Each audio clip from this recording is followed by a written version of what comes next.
Hello friends, let discuss some questions related to physical geography of India.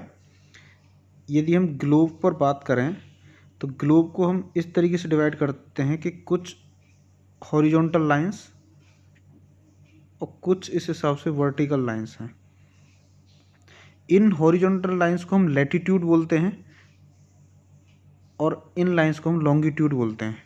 तो जो India की position है, अगर हम इस टाइप से बात करेंगे, ये इक्वेटर है 0 डिग्री, इसके ऊपर वाला ये तो आपका नॉर्दर्न हेमीस्फीयर और यहाँ नीचे साउदर्न हेमीस्फीयर। अगर इस साइड बात करेंगे, ये वेस्टर्न साइड और ये आपका ईस्टर्न साइड। तो जो इंडिया की पोजीशन है यहाँ, ये लगभग यहाँ रहती है। तो इंडिया एक तरह से उत्तर पूर्वी गोलार्ध में स्थित है। और उत्तर पूर्वी गोलार्ध में जैसे इंडिया का ये जो बिल्कुल नॉर्दर्न वाला पॉइंट है, ये आपका 37 डिग्री 6 मिनट है। और बिल्कुल साउदर्न में जो स्थल वाला पार्ट है वो 8 डिग्री 4 मिनट है। तो ये तो आपका लैटिट्यूडनल विस्तार है इंडिया का। अगर इधर वेस्ट में बात करें और इधर ईस्ट में बात करें तो 97 डिग्री 25 मिनट है और यहाँ 68 डिग्री 7 मिनट है इस साइड में, ईस्ट साइड में। अगर सबसे ऊपर स्टेट्स की बात करें, अभी तो यूनियन टेरिटरी हो गए हैं, जम्मू कश्मीर और ये लद्दाख हैं। लास्ट में यहाँ आपका साउथ में तमिलनाडु है, इधर सबसे ईस्ट में अरुणाचल प्रदेश है और यह इधर सबसे वेस्ट में आपका गुजरात है।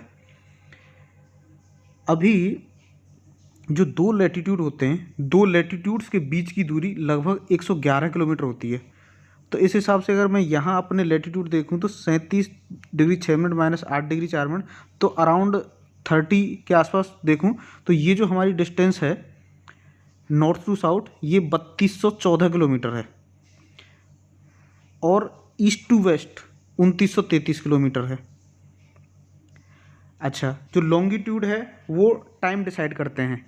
देखो, जो टोटल 360 डिग्री लैटिट्यूड हुए, जो 1 डिग्री लैटिट्यूड है ना, वो 4 मिनट के आसपास का डिफरेंस देता है। भाई देखो, 360 डिग्री लैटिट्यूड 24 घंटे देंगे, तो 24 घंटे में 360, तो 1 घंटे में 15 लैटिट्यूड। 1 घंटे मतलब 60 मिनट में 15 लैटिट्यूड, मतलब 4 मिनट में 1 लैटिट्यूड। तो ये लॉन्गिट्यूड का विस्तार भी लगभग 30 के आसपास है। तो 30 गुणा 4 120, मतलब 2 घंटे का डिफरेंस रहता है आपका। यहाँ ईस्ट से यहाँ वेस्ट तक 2 घंटे का डिफरेंस रहता है। मतलब यहाँ जो अरुणाचल प्रदेश में जो सूर्योदय होता है लगभग 2 घंटे पहले होता है इन कंपेरिजन टू वेस्ट के। तो ये कुछ फिजिकल। और अगर एरिया की बात करें तो एरिया है इंडिया का, भारत का कुल क्षेत्रफल है 32,87,263 वर्ग किलोमीटर। और जनसंख्या की बात करें, जनसंख्या है आपकी 70% जनसंख्या निवास करती है। अच्छा, और विश्व के टोटल क्षेत्रफल का 2.4% क्षेत्रफल है इंडिया का टोटल क्षेत्रफल। यदि एरिया वाइज कंट्रीज की बात करें तो सबसे ज़्यादा एरिया रसिया और इंडिया 7वें नंबर पर आता है ऑस्ट्रेलिया के बाद में। और जनसंख्या के मामले में सबसे पहले चाइना और चाइना के बाद इंडिया का नंबर आता है। अच्छा, भारत की स्थल सीमा से कौन कौन से देश लगे हैं? देखो, भारत की स्थल सीमा से यदि आप वेस्ट में बात करेंगे तो यहाँ पाकिस्तान है, पाकिस्तान के बाद इधर चाइना है, यहाँ नेपाल है, बांग्लादेश है, बर्मा है।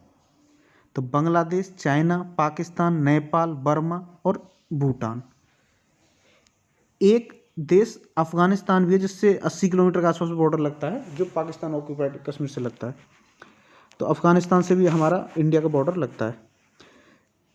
अच्छा, भारत की जल सीमा किन देशों के साथ लगती है? तो भारत की जल सीमा लगने के यहाँ आपके बिल्कुल साउथ में तमिलनाडु, तमिलनाडु से यहाँ श्रीलंका है, सबसे पास श्रीलंका। फिर हिंद महासागर में ही मालदीव, श्रीलंका, ये बांग्लादेश भी है जो कि बंगाल की खाड़ी से यहाँ जल सीमा लग रही है। म्यांमार से भी लगती है बंगाल की खाड़ी में। और पाकिस्तान से इधर हिंद महासागर में लगती है, अरब सागर की साइड में। कर्क रेखा किन देशों से होकर गुजरती है? कर्क रेखा आपका राजस्थान, गुजरात, मध्य प्रदेश, छत्तीसगढ़, झारखंड, पश्चिम बंगाल, त्रिपुरा। देखो, इसको कैसे याद रखोगे? गम छा झार मित्र पर तो गुजरात, मध्य प्रदेश, छत्तीसगढ़, झारखंड, राजस्थान, मिजोरम, त्रिपुरा, पश्चिम बंगाल। तो ये सब 8 राज्य हैं जिनसे होकर कर्क रेखा गुजरती है। और अभी नेक्स्ट देखते हैं, और एक मिजोरम था उसमें। हाँ, एक है कि भारत की मुख्य भूमि का दक्षिणी सीमा कितने अक्षांश है। देखो, भारत की जो मुख्य भूमि है उसका दक्षिणी अक्षांश है 8 डिग्री 4 मिनट, और यदि और नीचे जाएंगे तो 6 डिग्री 4 मिनट भी है एक पॉइंट, जो इंदिरा पॉइंट है, जो बिल्कुल अंडमान निकोबार में है, ग्रेट निकोबार जिसको बोलते हैं। देखो, उत्तर से दक्षिण तक उत्तर का सबसे ऊपर वाला पॉइंट तो है 37 डिग्री 6 मिनट, और नीचे सबसे नीचे है 8 डिग्री 4 मिनट। भारत का मानक समय कहाँ से लिया जाता है? भारत का मानक समय इलाहाबाद के निकट नैनी नामक स्थान से लिया जाता है।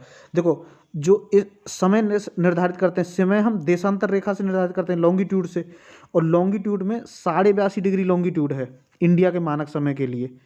82 डिग्री 30 मिनट की जो रेखा है, इससे हमारा भारत का मानक समय लिया जाता है। तो इसको बोलते हैं IST, इंडियन स्टैंडर्ड टाइम।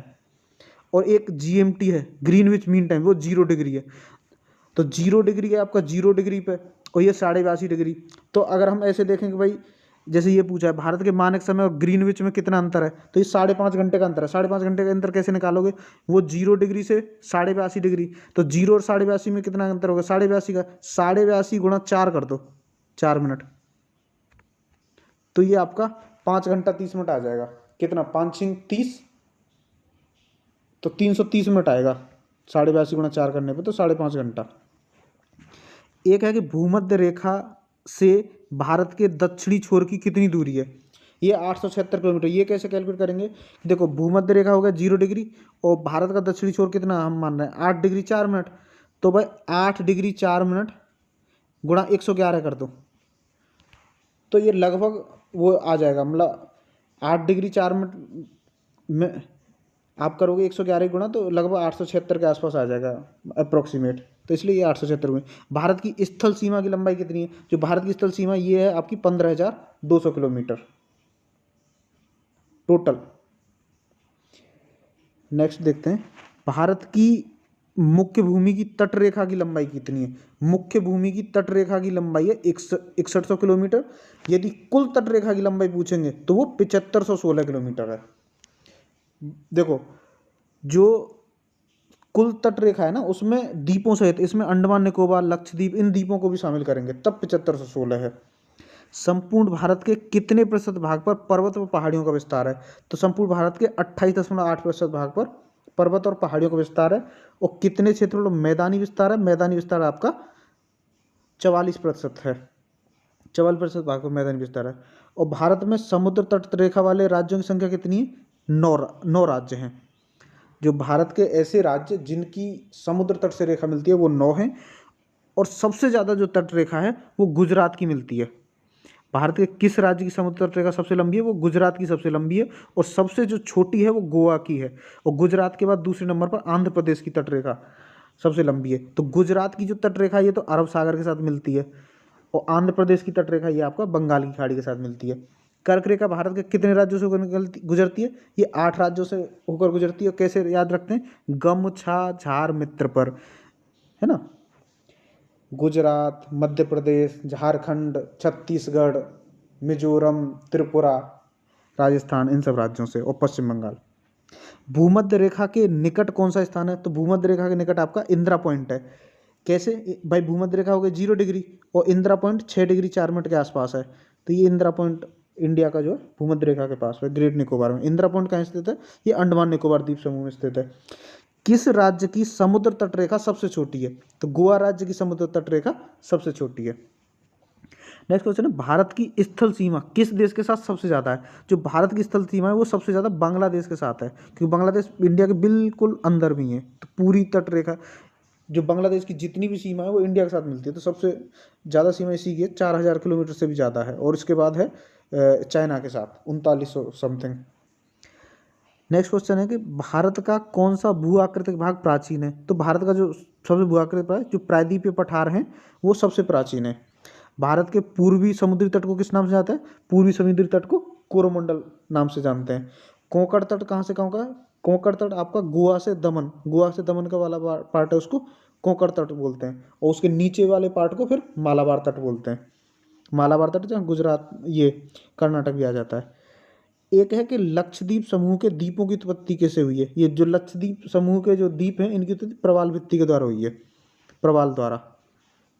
अच्छा, न्यू मूर द्वीप कहाँ स्थित है? न्यू मूर द्वीप आपका अंडमान सागर में है। कौन सा द्वीप भारत और श्रीलंका के बीच स्थित है? भारत श्रीलंका के बीच रामेश्वरम द्वीप स्थित है, जहाँ पंबन द्वीप भी है। लक्षद्वीप के कुल कितने द्वीप हैं? तो लक्षद्वीप में आपका 36 द्वीप हैं। लक्षद्वीप है, मिनिकॉय है, कावारत्ती है, कावारत्ती लक्षद्वीप की राजधानी है। अच्छा, लक्षद्वीप में कितने द्वीपों पर मानव का वास है? तो ह्यूमन हैबिटेबल है 10 द्वीपों पर। भारत के किस स्थान को सफ़ेद पानी के नाम से जाना जाता है? सफ़ेद पानी के नाम से आपका हम सियाचिन को जानते हैं। अगर उसकी बात करते हैं हम, काला पानी है आपका, ये काला पानी जेल, अंडमान सेलुलर जेल, वहाँ अंडमान निकोबार द्वीप समूह में। तो सियाचिन को सफ़ेद पानी के नाम से जाना जाता है। नेक्स्ट क्वेश्चन है कि जम्मू कश्मीर का वह हिस्सा जो चीन के अधिकार में है, जो चीन के अधिकार में, उसको हम अक्साई चीन बोलते हैं। अच्छा, भारत में शीत मरुस्थल कौन सा? शीत मरुस्थल है लद्दाख। भारत की देशांतर स्थिति क्या है? हमारी देशांतर स्थिति है 68 डिग्री 7 मिनट से 97 अंश 25 मिनट। जो इंडिया का जो वेस्टर्न पार्ट है, ये गुजरात में, ये है 68 डिग्री 7 मिनट से अरुणाचल प्रदेश के लास्ट में वो है आपका 97 डिग्री 25 मिनट। तो ये डिफरेंस देखें, ये 30 डिग्री के आसपास है, और 1 डिग्री कितने का, 4 मिनट का डिफरेंस क्रिएट करता है। तो टाइम में, पूरे टाइम में अरुणाचल प्रदेश से गुजरात तक 2 घंटे का, लगभग 2 घंटे का अंतर आ जाता है। भारत में कितने केंद्र शासित प्रदेश हैं? अभी भारत में लगभग 8 केंद्र शासित प्रदेश हैं। क्यों? क्योंकि क्या है ना कि जम्मू कश्मीर और लद्दाख 2 नई टेरिटरी बनी है, और दादरा नगर हवेली और दमन दीव को, इनको एक टेरिटरी कर दिया गया है। एक क्वेश्चन है कि किस देश के साथ न्यू मूर, ये चेक कर लेंगे अभी रिसेंट में कितना है। अच्छा, किस देश के साथ न्यू मूर द्वीप के साथ विवाद है? किस देश के साथ न्यू मूर द्वीप के कारण भारत का विवाद है? तो देखो, न्यू मूर द्वीप के साथ ये आपका बांग्लादेश के साथ विवाद है, क्योंकि अंडमान में बोला। अभी ये मतलब लैंड बाउंड्री एग्रीमेंट भी हुआ था बांग्लादेश के साथ। अच्छा, भारत किस गोलार्ध में स्थित है? भारत उत्तरी गोलार्ध में स्थित है, और उत्तर में भी उत्तर पूर्वी गोलार्ध में स्थित है। अगर बिल्कुल एग्जैक्ट जाएंगे तो भारत जो उत्तर पूर्वी गोलार्ध में, तो उत्तरी गोलार्ध में इसकी स्थिति जो 37 डिग्री 6 मिनट से 8 डिग्री 4 मिनट तक है, नॉर्थ साइड में दोनों। केंद्र शासित प्रदेश दादरा नगर हवेली भारत के किन राज्यों के बीच है? ये दादरा नगर हवेली गुजरात और महाराष्ट्र के बीच स्थित हैं। किस राज्य को पहले नेफा के नाम से जाना जाता था? नेफा के नाम से अरुणाचल प्रदेश को जाना जाता था। केंद्र शासित प्रदेश अंडमान निकोबार द्वीप समूह की राजधानी पोर्ट ब्लेयर किस पर स्थित है? पोर्ट ब्लेयर आपका ये साउथ अंडमान में स्थित है। कौन सा राज्य पूर्वी राज्यों की 7 बहनों का भाग नहीं है? देखो, जो 7 बहनें हैं, 7 बहनों का भाग सिक्किम नहीं है। जो पूर्वोत्तर राज्य है उनको हम ये 7 बहनों, 7 सिस्टर्स के नाम से जाने देते हैं। तो 7 सिस्टर्स में आपके मेघालय, त्रिपुरा, मिजोरम, मणिपुर, नागालैंड, अरुणाचल प्रदेश, असम शामिल हैं। सिक्किम हो गया, वेस्ट बंगाल हो गया, ये सब मतलब ये 7 सिस्टर्स के पार्ट नहीं है। तो सिक्किम और पश्चिमी बंगाल 7 सिस्टर्स के पास नहीं है। कौन सा महत्वपूर्ण अक्षांश भारत को 2 भागों में बांटता है? तो जो कर्क रेखा है वो भारत को 2 भागों में बांटती है, तो ये 23.5 डिग्री है। देखो, जो इंडिया है, इंडिया के यहाँ आपका जैसे इक्वेटर हो गया 0 डिग्री, इसको तो रखें भूमध्य रेखा। फिर उसके बाद इधर साइड में आती है 23.5 डिग्री कर्क रेखा, ट्रॉपिक ऑफ कैंसर। जो ट्रॉपिक ऑफ कैंसर है ये इंडिया को 2 पार्ट में बांटती है, और फिर और नीचे जाते हैं तो फिर ट्रॉपिक ऑफ कैंसर आ जाती है, जहाँ 23.5 डिग्री साउथ जो होता है। एक क्वेश्चन है कि उत्तर भारत में उप हिमालय क्षेत्र के सहारे पहले समतल मैदानों क्या कहते हैं? भाबर बोलते हैं। कोरी निवेश का कहाँ स्थित है? कोरी क्रीक, जो कोरी क्रीक है ये आपका कच्छ के रण में स्थित है, और यहीं पास में एक सर क्रीक भी है, जहां पाकिस्तान से विवाद है सर क्रीक पर। ये सर क्रीक से लगभग 33 किलोमीटर की दूरी पर उत्तर पश्चिम में स्थित है कोरी क्रीक। अच्छा, भारत का कौन सा राज्य 3 ओर से बांग्लादेश से घिरा है? तो ये त्रिपुरा, जो त्रिपुरा है 3 ओर से बांग्लादेश से घिरा है। ये उत्तर, पश्चिम और दक्षिण में बांग्लादेश में घिरा हुआ है, जबकि इसके पूर्व में असम और मेघालय स्थित हैं। अच्छा, भारत के किस स्थान को मरुस्थल की राजधानी कहा जाता है? मरुस्थल क्या है? थार क्या, हाँ इसमें राजस्थान में कहाँ? जैसलमेर। तो जो जैसलमेर है उसे मरुस्थल की राजधानी कहा जाता है। नेक्स्ट क्वेश्चन है कि अरावली और विंध्य श्रृंखलाओं के बीच कौन सा पठार है? अरावली विंध्य श्रृंखलाओं के बीच में मालवा का पठार है। जो अरावली रेंज है ये सबसे पुरानी पहाड़ी रेंज है। नेक्स्ट क्वेश्चन है कि अरब सागर में स्थित भारतीय द्वीपों की मुख्य विशेषता क्या है? जो अरब सागर के द्वीप हैं ये सभी द्वीप प्रवाल उद्गम के हैं, प्रवाल भित्ति के बने हुए हैं, जो लक्षद्वीप और ये सब हैं। अच्छा, मैकान का पठार कहाँ स्थित है? मैकान का पठार आपका मैकाल का पठार छत्तीसगढ़ में है। छोटा नागपुर किसका नाम है? छोटा नागपुर रांची के पठार का नाम है। इंदिरा पॉइंट भूमध्य रेखा से कितनी दूरी है पर है? देखो इंदिरा पॉइंट आपका ये शायद 6 डिग्री 4 मिनट के आसपास है, तो ये भूमध्य रेखा से 876 किलोमीटर दूरी पे। 6 डिग्री 4 मिनट गुणा वो कर लो 111, तो 876 किलोमीटर। अच्छा, भारत और चीन की सीमा रेखा स्पर्श करने वाले भारतीय राज्य कौन से हैं? अरुणाचल प्रदेश बिल्कुल पूर्वी साइड में, नागालैंड, मणिपुर और मिजोरम।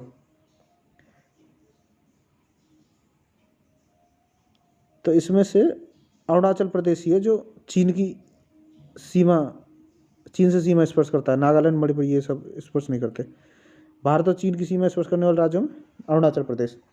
अच्छा, दक्षिण भारत की सबसे ऊंची चोटी कौन सी है? तो दक्षिण भारत की जो सबसे ऊंची चोटी वो अनाईमुड़ी है। अनाईमुड़ी जो mountain located in the Indian state of Kerala, ये केरला में है। Highest peak in the Western Ghat और साउथर्न इंडिया में, और इसकी एलिवेशन है 2695 किलोमीटर। एक अन्य चोटी डोडाबिट्टा पीक भी है। अच्छा, नेक्स्ट क्वेश्चन है, ये अनाईमुड़ी है। नेक्स्ट क्वेश्चन, सर्वप्रथम इंडिया शब्द का प्रयोग भारत के किस भाषा के लिए किया गया था? सर्वप्रथम इंडिया शब्द का प्रयोग भारत के लिए ग्रीक भाषा में किया गया था। ग्रीक वर्ड है इंडिया। अच्छा, प्राचीन भारतीय भौगोलिक मान्यता के अनुसार भारत किस द्वीप का अंग था? भारत जम्मू द्वीप का अंग था। भारतीय मानक समय कितने डिग्री देशांतर पर आधारित है? जो भारतीय मानक समय है वो 82.5 डिग्री देशांतर पर आधारित है। 82 डिग्री 30 मिनट देशांतर पर आधारित है। नेक्स्ट क्वेश्चन, आदम का पुल किन दो देशों के मध्य? जो आदम का पुल है ये बैरन और नारकोंडम के बीच में पड़ता है। हैदराबाद का जुड़वा नगर सिकंदराबाद। थार भूमि कहाँ स्थित है? थार भूमि राजस्थान में। भारत का कौन सा राज्य सबसे अधिक राज्य की सीमाओं को स्पर्श करता है? तो ये उत्तर प्रदेश है। उत्तर प्रदेश जो ये 9 राज्यों की सीमा को स्पर्श करता है, और एक नेपाल की सीमा को भी, एक देश नेपाल की सीमा को भी टच करता है। Uttar Pradesh share border with 9 different state. Neighbouring state of Uttar Pradesh Uttarakhand. Uttarakhand का जो निर्माण है ये झा, देखो नवंबर 2000 में पहले छत्तीसगढ़ बना था मध्य प्रदेश से कट के, उत्तराखंड बना था उत्तर प्रदेश से कट के, तो ये 9 नवंबर को, और झारखंड बिहार से अलग होकर बना था 15 नवंबर 2000 को। तो ये 3 राज्यों का निर्माण हुआ था। तो उत्तराखंड, हिमाचल प्रदेश, इन नॉर्थ ईस्ट दिल्ली, हरियाणा, मध्य प्रदेश, छत्तीसगढ़, बिहार और झारखंड, ये सब उत्तर प्रदेश से टच करते हैं। नेक्स्ट क्वेश्चन है कि स्वतंत्रता से पहले भारत का कौन सा क्षेत्र काला पानी के नाम से जाना जाता है? काला पानी जो सेल्युलर जेल है अंडमान निकोबार द्वीप समूह में, तो अंडमान निकोबार द्वीप समूह को हम काला पानी के नाम से जानते थे, और सफ़ेद पानी के नाम से सियाचिन को जानते हैं। झांसी नगर भारत के किस राज्य में स्थित है? झांसी नगर उत्तर प्रदेश में है। अच्छा, भारत की सबसे लंबी सुरंग पीर पंजाल किस राज्य में? पीर पंजाल जम्मू कश्मीर में है। भारत और पाकिस्तान के बीच सीमा रेखा निर्धारण किसने किया था? भारत पाकिस्तान की सीमा रेखा निर्धारण सर सिरिल जॉन रेडक्लिफ ने किया था। इसी के आधार पर जो भारत और पाकिस्तान के बीच की सीमा रेखा है उसको रेडक्लिफ रेखा के नाम से जानते हैं। पाकिस्तान और अफगानिस्तान के बीच की जो रेखा है उसको डूरंड रेखा के नाम से जानते हैं। भारत और बांग्लादेश के बीच की जो सीमा रेखा उसे भी रेडक्लिफ के नाम से ही जानते हैं, क्योंकि पहले ये ईस्ट पाकिस्तान था। 1971 ईस्वी में भारत ने इसको आज़ाद कराया। अच्छा, और भारत और चाइना के बीच की जो रेखा है उसको मैकमोहन रेखा के नाम से जानते हैं, अरुणाचल प्रदेश की साइड में जो है। नेक्स्ट क्वेश्चन है, भारत का कौन सा राज्य चीन, नेपाल और भूटान की सीमा को स्पर्श करता है? जो सिक्किम राज्य है, जहाँ पहले चोग्याल वंश का शासन था, और 35वें संविधान संशोधन के बाद इसको एसोसिएट स्टेट का दर्जा मिला, और 36वें संविधान के संशोधन के बाद भारत का पूर्ण राज्य बन गया। तो सिक्किम को चीन, नेपाल और भूटान की सीमा स्पर्श करती है। सियाचिन ग्लेशियर भारत के किस राज्य में? सियाचिन ग्लेशियर आपका जम्मू कश्मीर राज्य में उस समय, लेकिन अभी ये लद्दाख यूनियन टेरिटरी में हो गया है, तो ये लद्दाख यूनियन टेरिटरी बोलेंगे। डंकन पास किसके पास है? डंकन पास आपका दक्षिण अंडमान और लिटिल अंडमान के पास है। इन दोनों के बीच में देखो, जो साउथ अंडमान है और लिटिल अंडमान है, इन दोनों को डंकन पास सेपरेट करता है, SDL। साउथ अंडमान और लिटिल अंडमान को डंकन पास सेपरेट करता है। अच्छा, भारत भूमि का सबसे उत्तरी भाग क्या बोलता है? सबसे उत्तरी भाग को इंदिरा कॉल बोलते हैं और सबसे दक्षिणी भाग को इंदिरा पॉइंट बोलते हैं। अच्छा, भारत की मुख्य भूमि को रामेश्वरम द्वीप से कौन अलग करता है? रामेश्वरम द्वीप से आदम का पुल अलग करता है। दक्षिण गंगोत्री क्या है? दक्षिण गंगोत्री अंटार्कटा में स्थित एक भारतीय वैज्ञानिक अनुसंधान केंद्र है। अच्छा, क्षेत्रफल की दृष्टि से भारत के 3 बड़े राज्यों का क्रम क्या है? भाई क्षेत्रफल की दृष्टि से यदि बात करेंगे तो सबसे बड़ा राज्य कौन सा है? राजस्थान। राजस्थान के बाद आपका राजस्थान, मध्य प्रदेश और फिर महाराष्ट्र, और फिर उसके बाद चौथे नंबर पर उत्तर प्रदेश आएगा शायद, क्योंकि पहले ये आंध्रा था, आंध्रा का अभी विभाजन हो गया है, आंध्र प्रदेश तेलंगाना में, तो फोर्थ पे उत्तर प्रदेश होगा। तो 3 बड़े राज्य हैं आपके, राजस्थान, मध्य प्रदेश, महाराष्ट्र, और जनसंख्या की बात करेंगे तो उसमें उत्तर प्रदेश।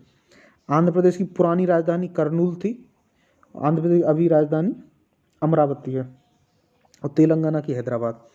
सतपुड़ा की पहाड़ियाँ किस राज्य में स्थित हैं? सतपुड़ा की पहाड़ियाँ मध्य प्रदेश में। जो सतपुड़ा है यहाँ आपका नर्मदा और ताप्ती, तो सतपुड़ा की पहाड़ियाँ नर्मदा और ताप्ती नदी के बीच में पड़ती हैं। अंडमान निकोबार द्वीप समूह की सबसे ऊंची चोटी कौन सी है? इनकी सबसे ऊंची चोटी है सैडल पीक, इसकी ऊंचाई आई थिंक अराउंड 876 किलोमीटर के आसपास है। अच्छा, सैडल पीक इसकी सबसे ऊंची चोटी है। अच्छा, मंगलौर से कन्याकुमारी तक के क्षेत्र को बोलते हैं, इसको तट को बोलते हैं मालाबार क्षेत्र, जो इसका अरब सागर साइड में है। उससे ऊपर रहता है कोंकण तट और नीचे मालाबार तट। दक्कन का पठार किस राज्य में स्थित है? तो जो दक्कन का पठार है ये आपका महाराष्ट्र, मध्य प्रदेश, गुजरात, कर्नाटक, आंध्र प्रदेश में फैला हुआ है। धारवाड़ का पठार किस राज्य में? कर्नाटक में। नीलगिरी की पहाड़ियाँ किस राज्य में स्थित हैं? तमिलनाडु में। अनाईमुड़ी नामक चोटी की ऊंचाई कितनी है? 2695 मीटर, ये केरला में है, साउथ इंडिया की सबसे ऊंची चोटी है। अरावली की पहाड़ियाँ किस राज्य में? राजस्थान में, ये सबसे पुरानी पहाड़ियाँ हैं। अरावली के पूर्व की ओर से कौन सी नदी निकलती है? तो ये बनास नदी निकलती है अरावली के पूर्व की ओर से। कौन सी नदी असम और अरुणाचल प्रदेश के बीच सीमा बनाती है? ये संकोसी नदी। भूवैज्ञानिकों के अनुसार हिमालय पर्वत पहले क्या था? हिमालय पर्वत पहले एक टेथिस नामक का समुद्र था, जिसमें जो ऊपर एकदम अभी बढ़ता जा रहा है, ऊपर ऊंचाई बढ़ती जा रही है एक तरह से, मतलब ये क्या है ना, एक यंग फोल्ड माउंटेन्स टाइप हैं हिमालयन माउंटेन्स, और अरावली सबसे पुराने हैं। भारत और पाकिस्तान के बीच रेड क्लिफ रेखा कब निर्धारित की गई थी? 15 अगस्त 1947 को। महेंद्रगिरी की पहाड़ियाँ किन राज्यों के तट पर हैं? उड़ीसा और आंध्र प्रदेश के तट पर। और पंबन द्वीप कहाँ स्थित है? पंबन द्वीप आपका मन्नार की खाड़ी में स्थित है। केंद्र शासित प्रदेशों में सबसे बड़ा पत्तन कौन सा है? Port Blair. कोलंबा पॉइंट कहाँ है? मुंबई में। डूरंड रेखा जो भारत और अफगानिस्तान में कब निर्धारित की गई थी? 1896 में। भारत की पवित्र नदी कौन सी है? गंगा नदी। गंगा नदी जो गंगोत्री ग्लेशियर से निकलती है, और ये गंगोत्री ग्लेशियर से निकलते हुए आपका उत्तराखंड, उत्तराखंड से उत्तर प्रदेश, बिहार से होते हुए आपका वेस्ट बंगाल में चली जाती, ये वेस्ट बंगाल से होते हुए बांग्लादेश में चली जाती है, जहाँ बांग्लादेश में इसको पद्मा के नाम से जाना जाता है। गंगा को बांग्लादेश में किस नाम से जाना जाता है? तो गंगा को बांग्लादेश में पद्मा के नाम से जाना जाता है। और जब ये ब्रह्मपुत्र से मिल जाती है, ब्रह्मपुत्र को वहाँ जमुना के नाम से जाना जाता है। जब गंगा और ब्रह्मपुत्र मिल जाती हैं तो गंगा और ब्रह्मपुत्र की संयुक्त जलधारा को मेघना के नाम से जाना जाता है। भारत की कौन सी नदी सुंदरबन डेल्टा बनाती है? तो गंगा और ब्रह्मपुत्र नदियाँ का जो डेल्टा है वो गंगा ब्रह्मपुत्र, ये सुंदरबन डेल्टा बनाया जाता है। और सुंदरबन क्यों बोलते हैं इसको? क्योंकि यहाँ सुंदरी नामक वृक्ष होता है। सांगपो नदी किस राज्य से होकर भारत में प्रवेश करती है? तो सांगपो नदी अरुणाचल प्रदेश से होकर प्रवेश करती है।